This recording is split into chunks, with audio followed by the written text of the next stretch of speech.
არც ჩვენ და არც საერთაშორისო თანამეგობრობა არ აღიარებს აფხაზეთში ჩატარებული ეგრეთ წოდებული საპრეზიდენტო არჩევნების შედეგებს.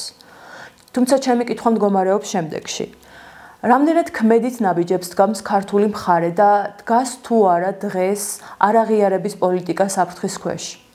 არაღიარების პოლიტიკა საფრთხის ქვეშ დადგა მას შემდეგ, რაც ჩვენსა და დასავლეთ შორის გაუარესდა მდგომარეობა, როგორც ამერიკასთან, ისე ევროკავშირთან. იმიტომ რომ მაგალითად ჩვენ ამერიკასთან გვქონდა სტრატეგიული თანამშრომლობის ქარტია, სადაც ერთ-ერთი კაფეო გამოკვეთილი პოზიცია იყო, რომ ამერიკის შეერთებული შტატები მხარს უჭერს საქართველოს ტერიტორიულ მთლიანობას ერთი და მეორე უზრუნველყოფს ეხმარება საქართველოს არაღიარების პოლიტიკაში. ანუ ეს არნიშნავს, რომ ამერიკა არაღიარებს, მხოლოდ ამერიკა არაღიარებს აფხაზეთის თუ საქართველოს ეზამოკიდებლობას, არამედ ის მუშაობს, რომ სხვებმა არაღიარონ. ეს ქარტია გაუქმდა დღეს. დღეს როგორ უკვე ბაიდენის დროს, როცა დაიძაბა ვითარება ქართულ ოცნებასა და ვაშინგტონს შორის და უკვე სხვა სახელმწიფოები, რომელსაც შეიძლება რუსეთმა თხოვოს, რომ აღიარეთ, თუ შეიძლება აღიაროთ, მჭირდება აფხაზეთის დამოუკიდებლობა, ეს სახელმწიფოები აღარ გაიხდავენ ვაშინგტონის მიმართულებით, იმიტომ რომ არ შეეშინდებათ, რომ ვაშინგტონი მათ მიმართ რაღაც გარკვეულ სანქციებს დააწესებს, რაც ადრე მოსალოდნელი იყო. ამიტომ არაღიარების პოლიტიკა უფრო გახდა უფრო მოწყვლადი.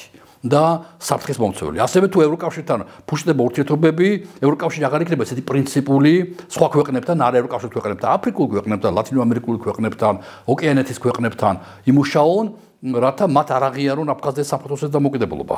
ჩემი შემდგომი კითხვა შეეხება დონალდ ტრამპის საგარეო პოლიტიკას. ტრამპის ერთ-ერთი მთავარი წინასაარჩევნო დაპირება იყო, რომ იგი დაასრულებდა ომს უკრაინაში. მან აქტიურად დაიწყო მოლაპარაკებების წარმოება, თუმცა პროცესები ისე არ განვითარდა, როგორც ამას აშშ-ის პრეზიდენტი მოელოდა. არც უკრაინა და არც ევროპა არ აპირებენ ტრამპის სურვილების შესრულებას. როგორ ფიქრობთ, რა განვითარება მოჰყვება ამ პროცესებს და შეუძლია თუ არა ტრამპს საკუთარი დანაპირები შეასრულოს? ტრამპს აქვს თავის პროამერიკული ხედვები, ამერიკული ხედვები, რომელიც არის მოდის მე-19 საუკუნიდან მონროს დოქტრინა, რომ ამერიკა არის ძლიერი ღონიერი, მას არ აინტერესებს ევროპა, ის დაცული არის წყნარი ოკეანეთ და ატლანტიკის ოკეანი და ამიტომ ამერიკა თავის პოლიტიკას ნატარებს არ ერევა ევროპაში და ევროპელები ნუჩერებიან ამერიკის საქმეებში, ესპანეთის საკითხები იყო ლათინური ამერიკა და ასე შემდეგ. მერე პირველ მსოფლიო და მეორე მსოფლიო ომის დროს ეს დაირღვა ამერიკა ჩაერთო როგორც პირველ მსოფლიო ომში და მეორე მსოფლიო ომში და ამერიკულობის ჩართულობით მოხდა გამარჯვება პირველ და მეორე მსოფლიო ომში გერმანიისა და გერმანიის საკუთასე მოკავშირეების წინააღმდეგ. ამის შემდეგ მეორე მსოფლიო ომის შემდეგ იქნება გაერო, ანუ დიდი სახელმწიფოებზე მაღალი ორგანო, რომელიც ქვეშ ამ ქოლგის ქვეშ ყველა სახელმწიფოები რამდენად შესაძლებელია თანასწორნი ხდებიან. აი ახლა სწორედ ჩვენ ხედავთ საბჭოთა კავშირის დაშლის შემდეგ უბრალოდ ხედავთ აი ამ გაერო სისტემის რღვევას, ეროზიას, კრიზისს და აი ამ კრიზისის გამოვლენაა, რომ ისეთი პიროვნება როგორც ტრამპია ამოვარდა ამერიკიდან, ამერიკელმა ხალხმა ამოაგდო. ანუ ტრამპი სიახლე არ არის. სიახლე არის ის, რაც მეორე მსოფლიო ომის შემდეგ ხდებოდა, რაც რუზველტმა დაიწყო და განაგრძო შემდეგ კენედიმ და ასე შემდეგ დემოკრატებმა და რესპუბლიკელებს მისდევდნენ ამას, ანუ ევროატლანტიკური თანამშრომლობა და ამერიკელები, ვინაიდან ყველაზე ძლიერები არიან, ეხმარებიან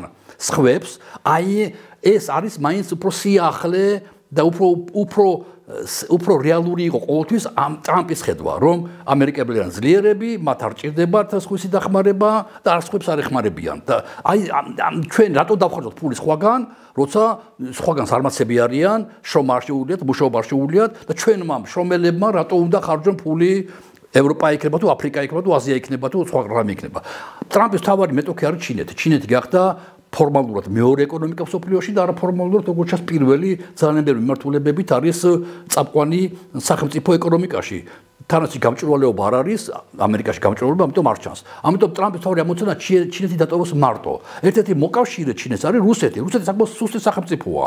სუსტი რგოლია, ეკონომიკა ჩამოვარდნილია, ვერაფერს ვერ ახორციელებს, აბსოლუტურად არაფერი ეკონომიკური წესულები არ აქვს, აგერ უკრაინაში წინდანაც კიბერ წაიწია. ანუ რაც დაპყრობილი ქონდა ტერიტორიები, იმავე ტერიტორიებზე მაქსიმუმ შეიძლება 100 კილომეტრი წაეწია, ანუ აშკარად ძალიან სუსტია. მოდი მოვაცილებ მე თანაც მეორე მოწინააღმდეგე ეს არის ირანი. ირანი, ისრაელი, ახლო აღმოსავლეთი და ირანი არ არის ძლიერი სახელმწიფო, მაგრამ საფრთხის მომცველი სახელმწიფოა. ორივესთან მეგობრობს რუსეთი.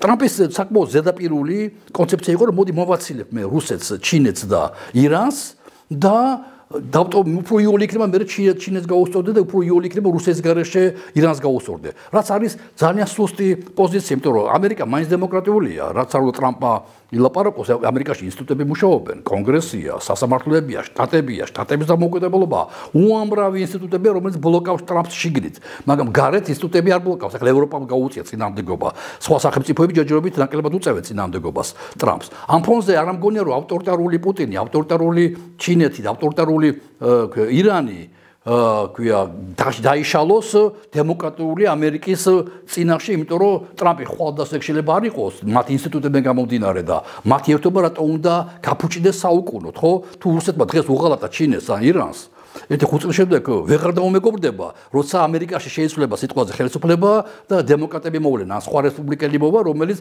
გამოასწორებს ვითარებას, დაუშვათ, მუდმივად იცვლება ხელისუფლება, განსხვავებით ჩინეთისგან, განსხვავებით ირანისგან, განსხვავებით რუსეთისგან. ამიტომ ეს ტრამპის ხედვები არის ძალიან ზერელე, უსაფუძვლო და რასთავარია, ჩაუვარდა ტრამპს ეს რუსეთმა როგორც ჩანს, როცა ერიაში იყო შეხვედრა მაღალი დონის, როცა ელაპარაკა პუტინის ტელეფონზე, მე სტამბოლში იყო დაბალი დონის შეხვედრა, ყველგან ნახა ტრამპმა, რომ რუსეთი არაპირებს დათმოს და ამერიკული სცენარით იმუშაოს და ეგონა რომ დაჩაგრავდა უკრაინას. ეგონა რომ უკრაინას, ქვია, საჯაროდ რაღაცა დაამცირებდა და აი რაღაცნაირად რუსულ პოლიტიკას მოერგებოდა. არა იმიტომ რომ პრორუსია, არამედ იმიტომ რომ რუსეთის ინტერესები დააკმაყოფილოს და მოაცილოს აი ჩინეთს და ირანს. მაგრამ აღმოჩნდა რომ უკრაინას კერკეტი კაკალია. უკრაინა არაპირებს დათმობებზე წასვლას და აქ ჩაუვარდა მას პოლიტიკა.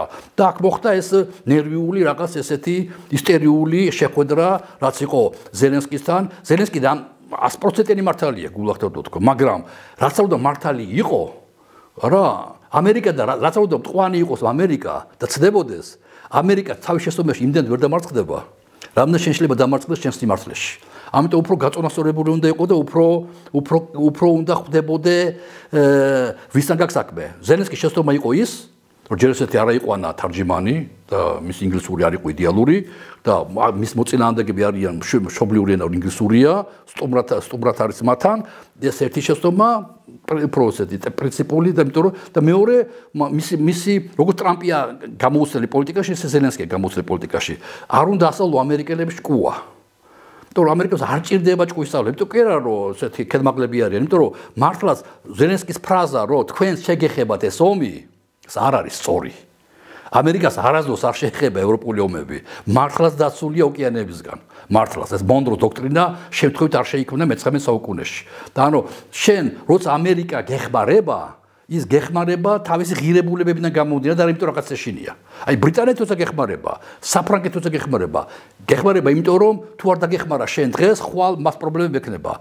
ხვალ ამერიკას არ ძეგ პრობლემები არ ექნება არასდროს. იმიტომ რომ საკმაოდ დაცულია თავისი იარაღით, ეკონომიკით, სიძლიერით, სიმდიდრით და გეოგრაფიით. ყველაფერი დაცულია.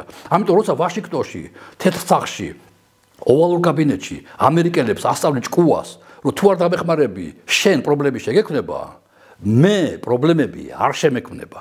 აი ეს იყო თავარი ესეთი წყალგამყოფი, რის გამოც უკვე კონტროლი დაკარგა. როგორც ერთმა, ისე მეორე, მაგრამ თავარია მაინც ამერიკელები უნდა იყვნენ უფრო მომზადებულები ასე დროს, რა თქმა უნდა, ვენსის გამოსვლა იქ იყო ყოველ აშკარად წინასწარ მომზადებული. მათი ამოცანა იყო როგორმე ექციათ უკრაინა მოპასუხებ ხარეთ რუსეთთან კონტექსტში. ანუ მათ ჩათვალეს, რომ რუსეთის დათმობა როგორც ჩანს არ ხდება, ვერ ხდება, მოდი დავათმობინოთ უკრაინას. და უკრაინას რო არ დათმო, უკრაინამ თანაც არასწორი ვორდინგის გამო ზელენსკიდან ამერიკელებს შანსი მიეცათ დაესაჯათ უკრაინა, მაგრამ უკრაინა დასაჯეს კი არა და კი დაისაჯა უკრაინა სამწუხაროდ, ახლა ზელენსკი და გამოვიდეს უგონო მდგომარეობიდან, მაგრამ მთელი მსოფლიო შეაშინეს. უკვე ყველა მიხვდა, რომ ტრამპის ხელისუფლებასთან თანამშრომლობა სულაც არ არის საუკეთესო ვარიანტი შენი სახელმწიფოს ინტერესების რეალიზაციისათვის. ამერიკა ვეღარ იქნება, ტრამპის ხელში მაინც ვეღარ იქნება ის საიმედო პარტნიორი. ამიტომ რა შეიძლება მოხდეს?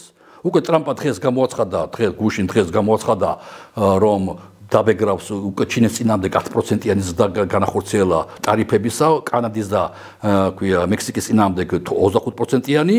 ეს იმას ნიშნავს, რომ თემ სოფლიოს ტრამპი პრაქტიკულად ომს უცხადებს მთელ სოფლიოს. ყველა ცალსაკე და შეიძლება გაერთიანოს, მოაქციოს მეორე ეკონომიკის გარშემო. ჩინეთის გარშემო. და ეს არ არის საუკეთესო ვარიანტი ამერიკისათვის, ამერიკელი ამორჩევლისათვის. თუ მთელი მსოფლიო გადალაგდება ისე, რომ უფრო მოერგება ჩინურ ეკონომიკას. იმიტომ რომ სხვა მოსანია, როცა მე მიჭირ სიტყვაზე, როცა ზამთარში ვიყინები, არა, უხეშად თქვა, ნებისმიერ ფორმას ვეძებ სადგავთბე, ნებისმიერ ფორმას. როცა შენ ამერიკა უარს ეუბნები მსოფლიოს ეკონომიკურ რაღაც თანამშრომლობაში, ის ეძებს სხვა თბილ ადგილს. ეს სხვა თბილი ადგილი არის ჩინეთი. და ჩინეთი დიდი სიამოვნების სიმშვიდე თავისი აბსოლუტურად გაწონასწორებული ესეთი შორს მიმავალი მჭერვეტყოლობით მიიღებს ამას ყველაფერს. ამიტომ ეს არის ანტიამერიკული პოლიტიკაც კი. ამიტომ მე მაინც გონია რომ წელიწად ნახევარში ჩატარდება ამერიკაში შუალედური არჩევნები, რეგულარულად ტარდება არჩევნები, ადგილობრივს არ იყოს ეს ამას მნიშვნელობა აქვს, რათა მუდმივად შეამოწმო ხალხი როგორ მოყვება პოლიტიკაში და ადგილობრივ არჩევნებზე მე მგონი ბოდიში კონგრესის შუალედურ არჩევნებზე მე მგონი დემოკრატები იმდენად გაიმარჯვებენ რომ დაბლოკავენ ყველგან ტრამპს კონგრესში. ამერიკას მართავს კონგრესი და პრეზიდენტი. ეს ჩვენთან ჯეკიდეს გვაქვს ეს კომპლექსები პრეზიდენტობის ინსტიტუტისა. პრეზიდენტი იმიტომ საგარეო პოლიტიკაზე მუშაობს, ამიტომ ჩვენ გვესმის პრეზიდენტის სახეხმა და ქცევები და თვით რეალურად ამერიკას მართავს კონგრესი. როგორც კი კონგრესში დემოკრატები მითხრებს მიიღებენ და ეს შეიძლება მოხდეს წელიწად ნახევარში, მოხდა ტრამპი ყველა დონეზე იქნება დაბლოკილი, მათ შორის საგარეო პოლიტიკის დონეზეც კი.